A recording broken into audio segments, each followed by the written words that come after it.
This video is brought to you by Ground News.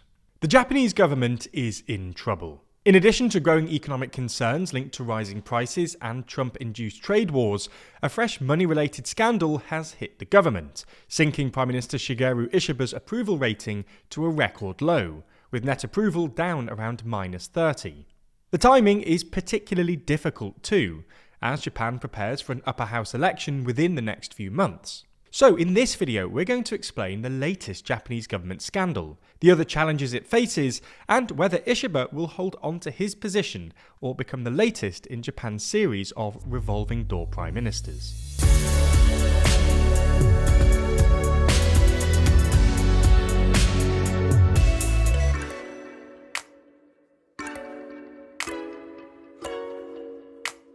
Who's the most influential person in the world? Well, we asked the TLDR team and audience to rank a bunch of powerful people, and we have the results. Find out the full list in the next copy of our magazine, Too Long. Pre-order a copy by clicking the link in the description. The main thing that's really damaged Prime Minister Ishiba and his government over the past few weeks has been a gift voucher scandal.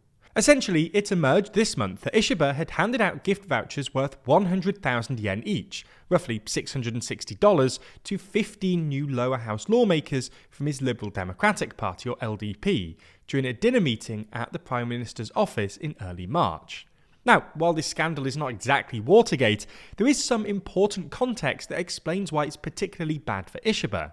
Ishiba's predecessor as LDP leader and Prime Minister Fumio Kishida resigned amid a collapse in public support for his government following another, but much more significant money-related scandal that saw several LDP factions provide kickbacks to lawmakers by diverting campaign money into slush funds. This was a major scandal that not only precipitated the downfall of Kishida, but also resulted in the LDP, which by then was led by Ishiba, losing its parliamentary majority at last October's election. On top of this, one of Ishiba's selling points to the LDP members that elected him leader was that he was a bit of an outsider and untainted by recent scandals. And again, while it's important not to fully equate the slush fund scandal with Ishiba's gift voucher scandal, the reality is that any hint of financial impropriety is bad news for the LDP, which has been trying to rebuild its tarnished image. It's also since emerged that this kind of gift giving has been a fairly common practice by previous LDP prime ministers too. Now, Ishiba has apologised, saying that his giving of gift vouchers was misjudged, deviated from social norms, and caused distrust and anger. He's maintained that he did not violate any law, that he used his own money, and that the gift vouchers were intended to be a show of appreciation for new lawmakers' hard work in getting elected last year. He also said that throughout his career, people had often complained about him not socialising enough and being stingy, and that he was perhaps trying to compensate for that. Regardless, the public clearly does not approve. Ishiba's cabinet approval rating has fallen to record lows across multiple polls, and when asked about the gift voucher scandal, the public see it as a problem. For example, 75% take issue with it in one poll and 72% in another. This is not the only political problem that Ishiba and his government are facing. Another is passing a budget. This was never going to be an easy task, given that Ishiba is running a minority government. In fact, in the face of political and public opposition, Ishiba has already been pressured into scrapping plans to increase medical costs. And at the time of writing, budget deliberations are still ongoing, with just days until the April 1st deadline. And the attention that has been diverted to the gift voucher scandal has likely slowed things down. And to be honest, the Japanese government doesn't really need any distractions, because there's a lot going on. The government is under pressure to ease the impact of inflation, with Japan having emerged from a long period of deflation and now seeing prices rise. For example, of rice, Japan's staple food, which has now hit a new record high price, prompting the government to release hundreds of thousands of tons from its stockpiles of the grain.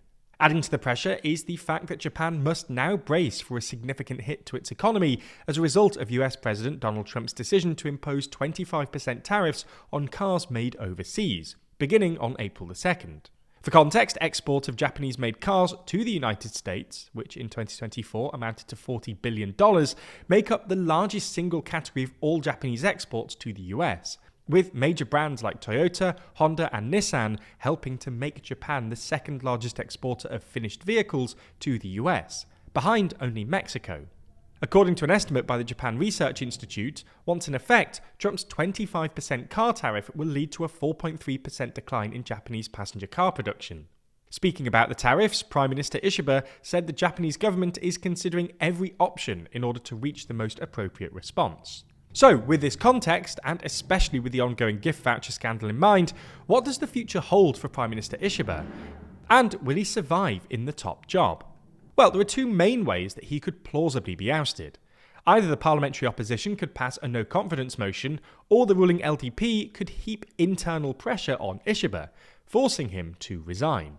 The former, a no-confidence motion, seems unlikely, mainly because it would require the mixed bag of opposition parties in the House of Representatives to support the idea. And the largest opposition party, the centre-left Constitutional Democratic Party, or CDP, is so far not in favour. And understandably so, because polling suggests that in the event of an early election, the CDP could lose its main opposition status to another party. If Ishiba's tenure were to end anytime soon then, it is resignation that seems the most likely route. Fortunately for Ishiba though, while the public does not approve of his gift voucher giving, they don't seem to be calling for his resignation. Two polls, for example, found that roughly 60% of respondents don't think it's necessary for Ishiba to resign. So then, the question is whether the sentiment is also felt by LDP lawmakers. According to the Japan Times, only a handful of LDP lawmakers have openly called for Ishiba's resignation. However, that could obviously change if the polling continues to look bad. Japan analyst Tobias Harris writes in Observing Japan that opinion polls will shape public and intra-LDP narratives about the Prime Minister's viability ahead of the upper house elections. And after 2 straight weeks of abysmal polling, I can imagine that a lot of LDP lawmakers have a lot of questions about whether Ishiba can pull through this scandal.